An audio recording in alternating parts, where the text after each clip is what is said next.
Welcome to the SuperPumped podcast. Thanks for joining me today. I am joined by a special guest, a first-time author, my friend Jay DeFazio. Jay has just recently released his new book called You Only Live Twice, a Memoir in Two Genders. And so I am really excited. I haven't even read it. This is a copy Jay got in advance as the author, but can't wait to dig into it. But I definitely wanted to dig into your backstory and kind of share that with the listeners. So when we, I guess, not when we first met, but Jay and I worked together for more than a year or about a year before Jay told me that he was transgender. And one of the things he said, because I don't want to say I was hurt or insulted Jay, but I was like, we've worked together for months and months, and I thought we were, at least work friends, but you didn't reveal that. And he said something very interesting. He said, I don't lead with that because I don't want people to hate me right away. And that just kind of knocked me back. Like that was sort of how the world has treated you. And so as I was thinking about our interview today, I'm like, okay, so you don't normally lead with that, and yet you're leading with a book about your kind of two different gender lives. And so that was kind of, I guess, why put this out there front and center for the world when, at least in our case, you waited quite a bit of time to reveal that. So tell me a little bit about that process, why you would put this out there. Well, first of all, it's real easy for people to hate somebody else based on a stereotype or ignorance of what they think something is. And so I don't want to make it easy for somebody to hate me. They're going to have to work a little bit, is what I always say. Okay. So they have to know me first. And then if they choose to hate me because I'm transgender, then we've given it a fair shot. All right. And the second thing is, that's just one part of who I am. Sure. Sometimes we take on an identity or a label and then flatten ourselves, and that's what we become. So that, I didn't want to just be the trans guy at work. That's just not entirety of who I am. Right. Say, yeah. But the book has been in the works for a number of years. And it's just been a really unusual journey. And I'm at a point where I feel very lucky and very grateful to have had literally two different lives on the same lifetime. Sure. And so the more space I got from that, the more I could put things in perspective. And, I just find more and more commonalities. And, now I'll go around and kind of undercover. Right. Yeah. Well, that's something we had in common is that in our work, we were both kind of doing undercover boss, maybe for different reasons and to a different degree, but we were, just kind of flying under the radar and sort of figuring things out in our own lives as well as in the workplace. And so we've had that in common, even though our journeys are very different, right, beyond that. And my hope is that people will, can't fully understand another person's experience. I always say this when I talk to groups, and I say to start off, like, I'm going to tell you about what it's like to be trans, but I don't expect you to understand. You're not going to leave here and go, oh yeah, that makes sense, because that's just not possible to understand. But we can connect on a lot of similar emotions and experiences. And so, we both had children, right? We're both working at the same place. We have a lot of similarities, a lot of things in common. And so the more you can connect with people who are different on those commonalities, then the more you start to see that, hating somebody or being prejudiced is a choice. It really is a choice that would make. Yeah. Well, and Jay and I were born same month, same year. We're both 38 now. So, no, but just kidding. We're a little older than that, but culturally and like music and movies we grew up with and all those sort of broader things we both held in common. And yet, when you look at our more recent experiences, you're artistic and a teacher and transgender, and I'm straight and a pastor, and so we have gone down completely different paths. And I mean, I think a lot of people would say it's almost crazy. We're in the same room, sitting in my living room having a nice conversation about your new book and celebrating that, because I'm sure there are people in communities you run in that would be like, how can you sit down with the pastor in churches, blah, blah, blah, blah, blah. And I'm sure there are people in my communities that are like, how can you do that? And this person, blah, blah, blah, blah, blah. So I hope maybe we're building some bridges, some understanding for both of our communities and the kind of spheres we live in. I hope. I think it's a beautiful thing because I know when I heard the rumors around work one time that you were a pastor, and I was like, oh man, this is a little bit scary. But again, that's me being on the other side. That's me like, oh, this guy's a pastor, and like, I have to fight those stereotypes and certain things, and to not like go completely on the defensive. And so, you find yourself in that spot, and I do. So it's not just, oh, here I am transgender, and I'm navigating this. No, I have to check myself. So a lot of I have to park my own assumptions, and so and our friendship has been great for you. Yeah, so it's really helped me. Yeah.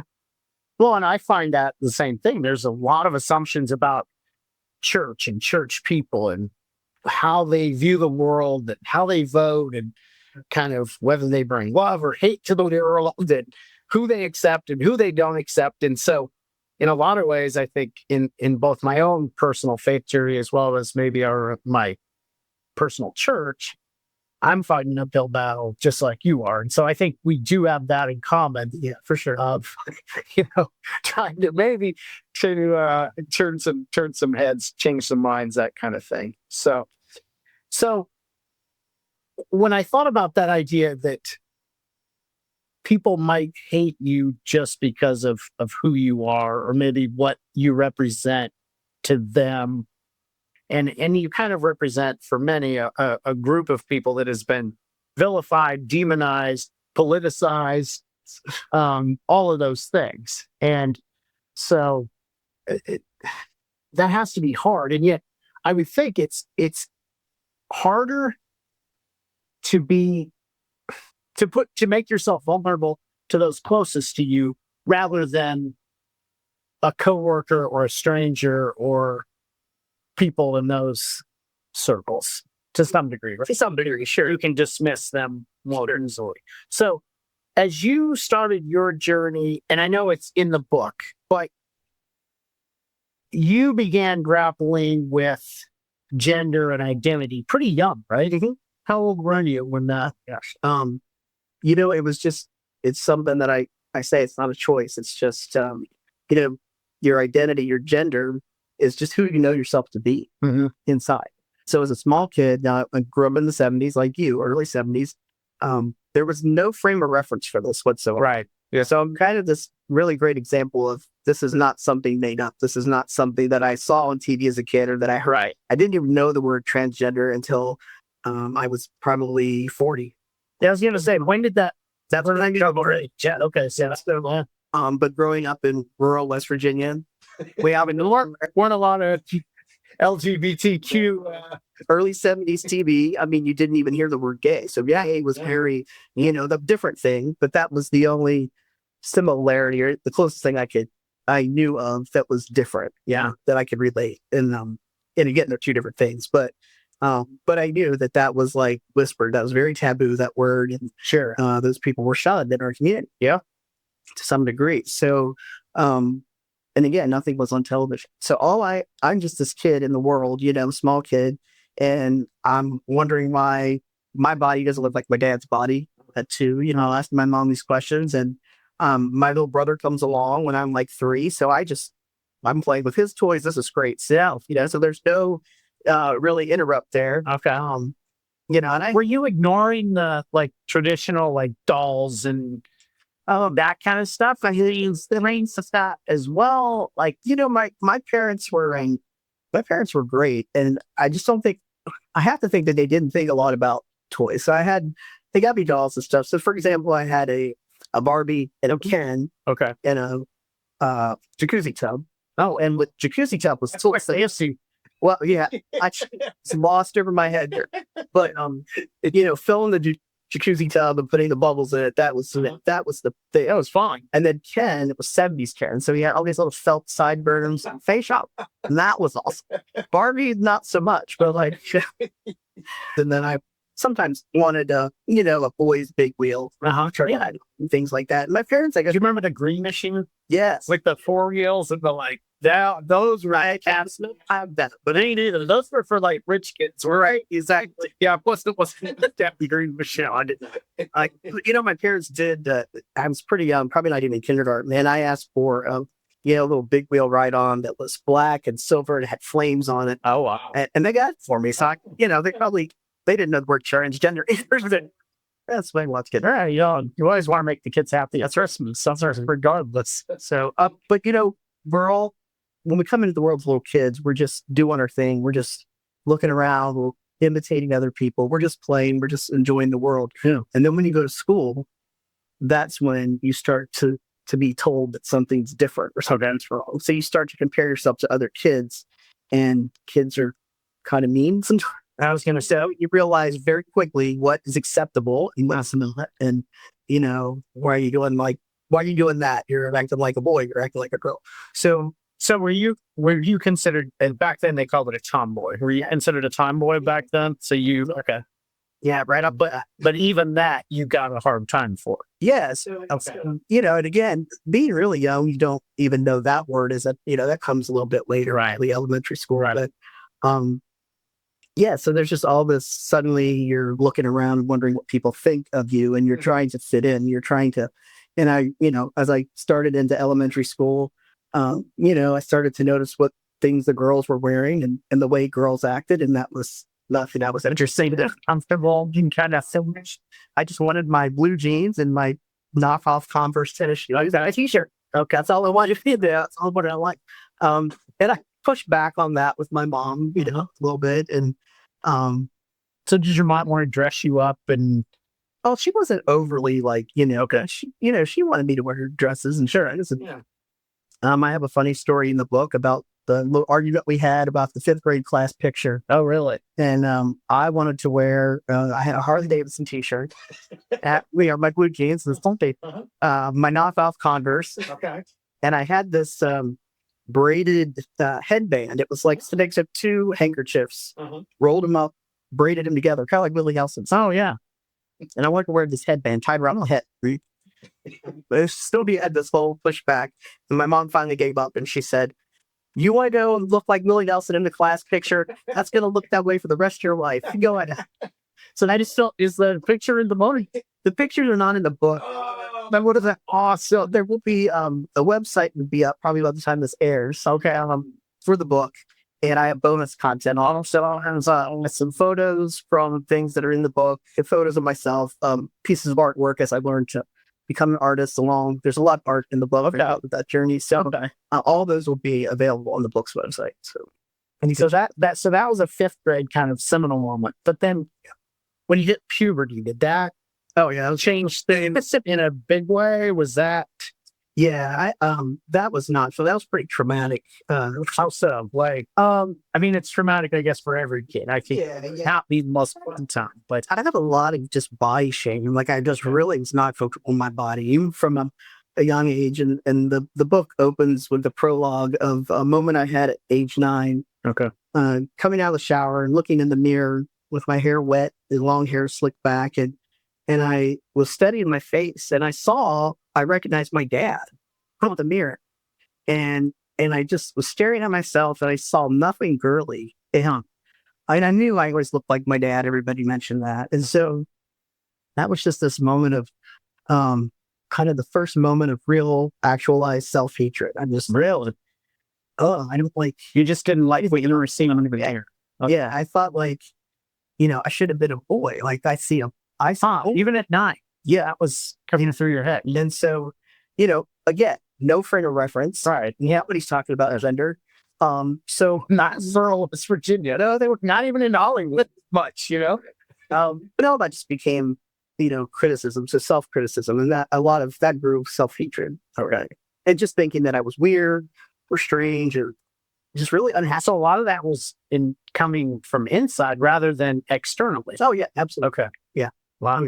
And so you could never really, without that having any of those words or any knowledge, you don't know what you don't know. Right. So you're just out there kind of floating. And so it was just, I shy away from cameras. I hated getting my pictures taken. Other than in your really Nelson get that. Well, then you were a proud mom. But, that is, I just was not comfortable in my body. So I didn't like the way it looked.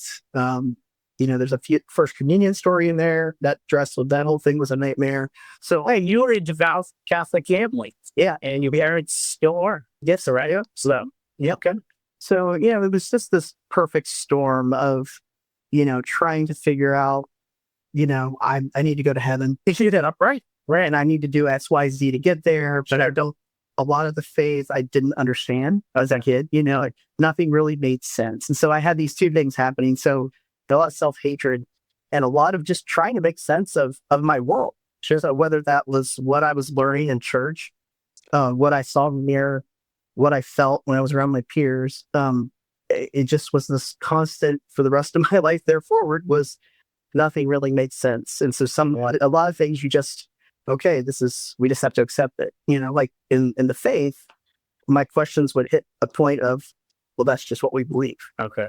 And so became like, I thought that's how the world worked, instead of you're unhappy and things don't make sense and you just got to suck it up. So theology, suck it up and deal with things. Well, it don't go to hell. So that was a real fear for real. Okay. Going to confession and thinking about, God sees everything and I'm weird and I don't. So did you verbalize confessions of that sort of? I was going to say, no, interesting, but no, it was, confession was really stressful. So it was, memorizing all of the words and, response process, and then coming up with sins. I mean, I was like 8. Okay. So you did know fought with my brother, Right. Okay. I don't know. I got angry. It's just nerve-wracking. And then trying to remember how many prayers I was supposed to say when I got out of the confessional. And, and then just the shame of having to, that was about the time in the mid to late 70s when they started face-to-face confession, not behind the screen. And so we were kind of pushed, to do that. And that was just horrific for me. I was like, no part of sitting just like this. Yeah.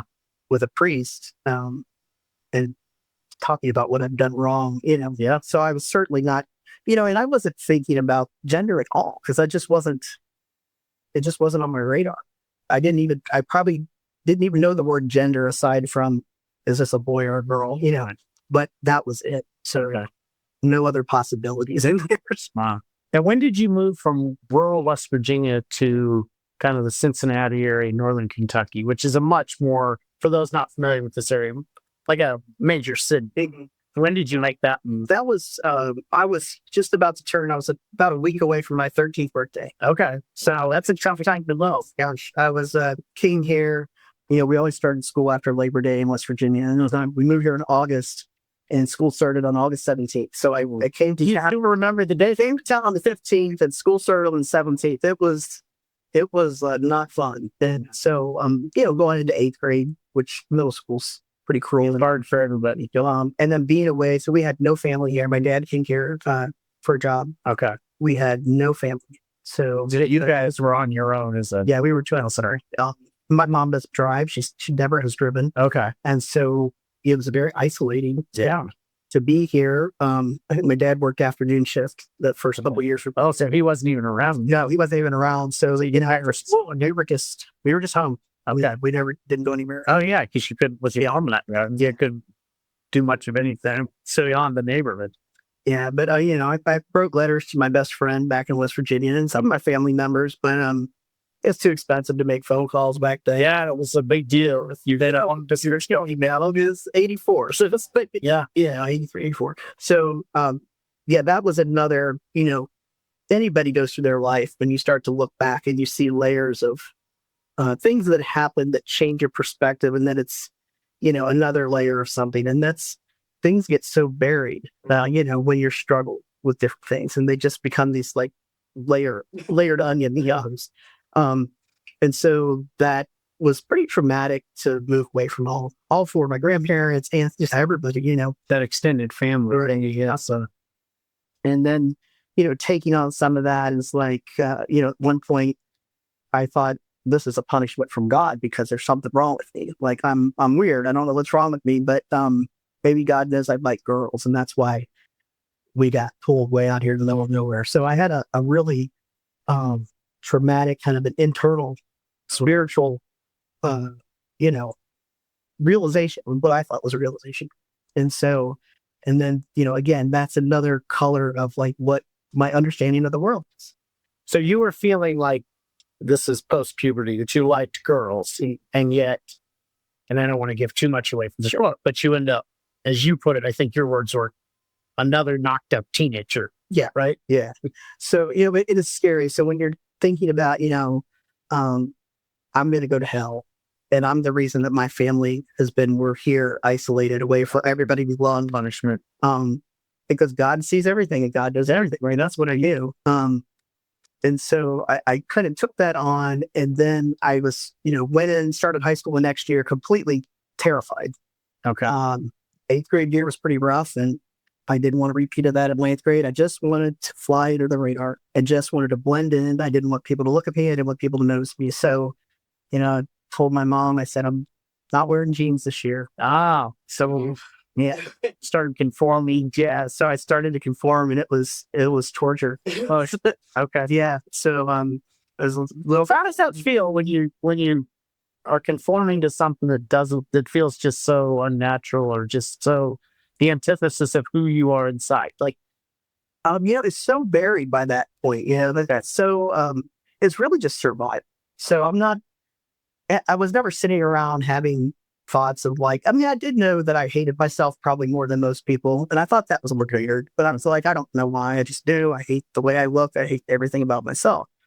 And that's just what it was. So, okay. But yeah, you're just in survival. Again, I didn't want people to know I liked girls. I just wanted to be normal. Have you heard of any, like on TV or within your school, any lesbians within the family, or so no other girls who liked girls? And now when it come through your now, and I had really, even as a little kid, I went to 1st grade and had a crush on my 1st grade teacher. Okay. She's a very pretty blonde lady. And after that, it's just I noticed girls. I noticed my teachers, really. So it wasn't my classmates, it was teachers that was just fascinated. Women on TV, the bionic woman. Like, oh, really? And she was beautiful, yeah. But I had all these women on TV that I'm just like mesmerized and drawn to. And so, and boys were I just really had no interest in that at all. Okay. But, you're supposed to have a boyfriend. Sure. So, my grandma would ask me, do you have a boyfriend? Do you have a boyfriend? But so when you're in survival, you're checking the boxes. So you'd heard that so much, do you have a boyfriend? Do you have a boyfriend? That you internalized, I better get a boyfriend. Right. So when did you get your first boyfriend then?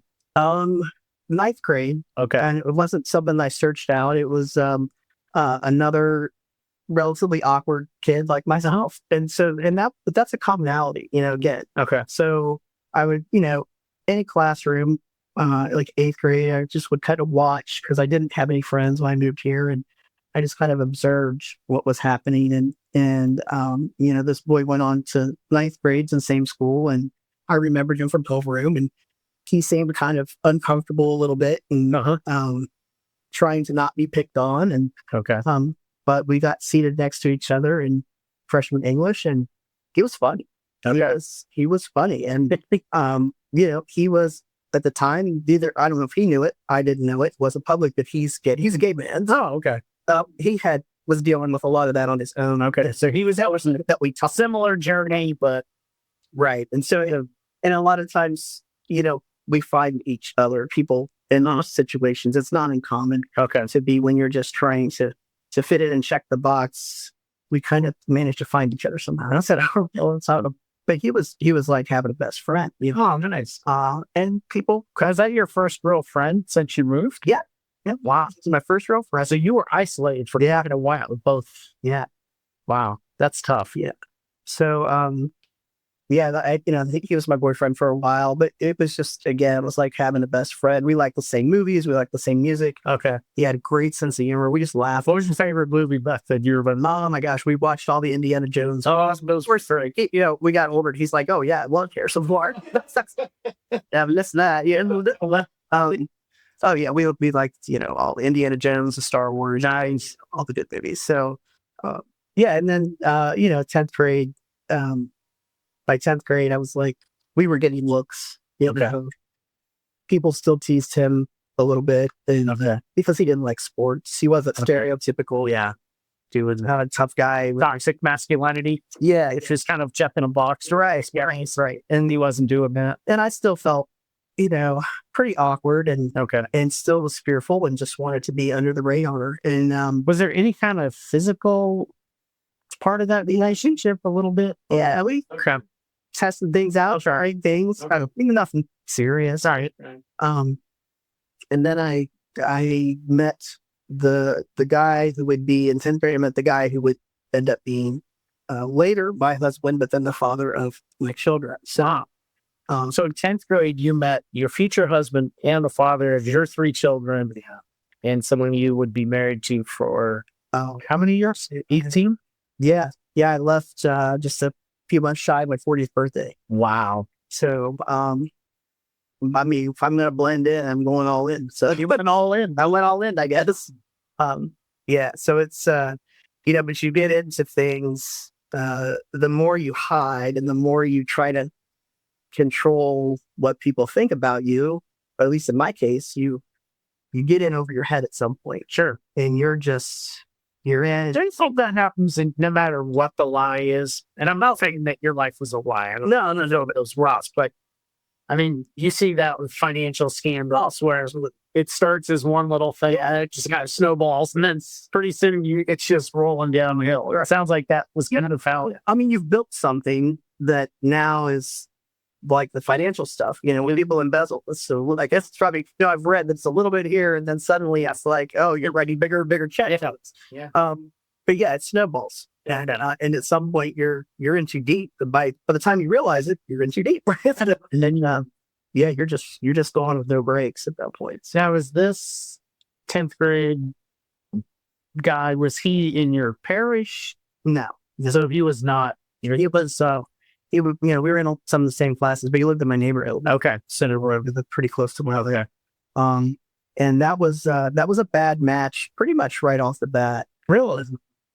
Yeah, but he was kind of the stereotypical guy. Okay. Like football. And he wasn't like into the big team sports or anything. I mean, he kind of stayed a little bit under the radar, that stuff. But it's a typical guy that was, might take on the guy that I have been, right. Yeah. I had a stereotypes of things. So, but it was, I noticed pretty quickly within the first month or two that this was a bad choice. But at that point, I was a little scared. He had a bad temper. Okay. And I didn't know how to get out of it. Really? Even in 10th grade, you felt kind of trapped. Yeah. I'm like, I don't, this isn't cool. But it was scary. It was so, I was from a peaceful home. Yeah. My parents didn't fight. And we were, we talked to one another a particular way. There was a level of respect. And, even seeing how he talked to his mom as a 15-year-old was like a little horrifying to me. Yeah.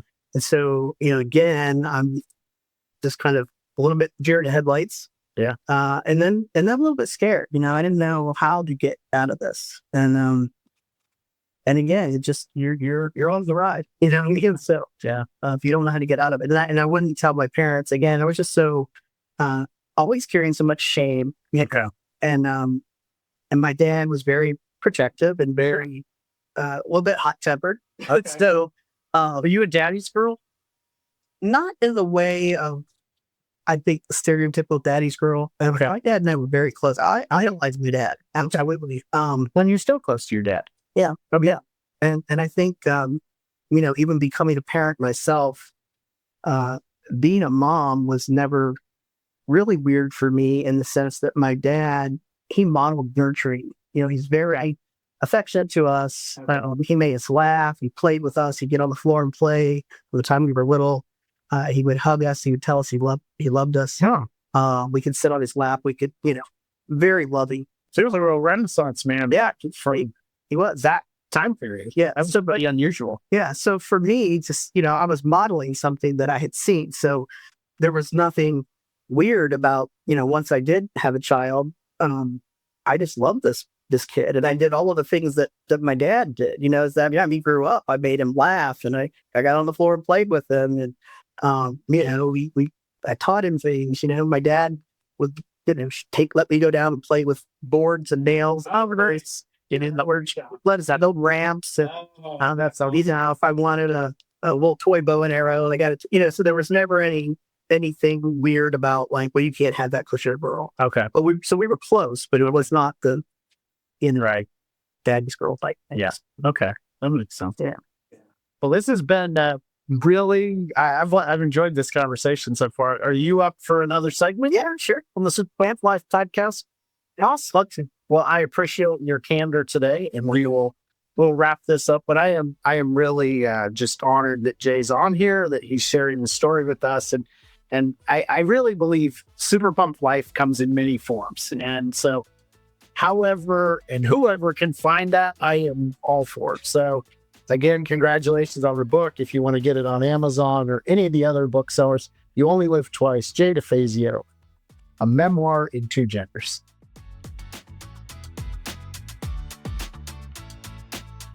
Thanks for joining me today on the SuperPumped Life podcast.